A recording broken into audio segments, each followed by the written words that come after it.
We continue to cover the latest on Harvey. Authorities say more than 13,000 people were rescued in Houston and surrounding areas. The majority of those are turning to makeshift shelters for a place to stay. Channel 5's chief meteorologist is in Houston with more on where those evacuees are ending up. Tim? Well, there have been shelters opening up all over this city. More than almost 10,000 people are at the George Brown Convention Center. They opened the Toyota Center right across the street. That's where the Houston Rockets play. That is now an emergency shelter. And then today, this building right here, a 16,000-seat auditorium.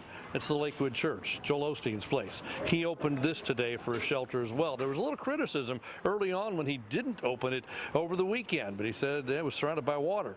But now everything's good. Church is open, and take a look back here. Folks have been dropping off supplies all day long. We came by here earlier today when there was no traffic on the highway except right in front of this church. And that's about the time the doors opened and there was traffic backed up for a mile to get in here, either to get into the shelter or to drop things off. It really is pretty amazing. Now, one of the things about this disaster that's a little bit different is, typically in a disaster, you go to the shelter, you stay a day or two, it's over, you go back home.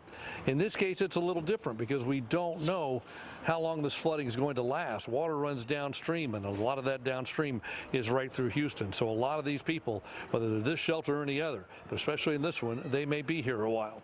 One thing for certain, come Sunday, they'll get a good seat at church. Live in Houston, Tim Smith, Channel 5 News at 10:30.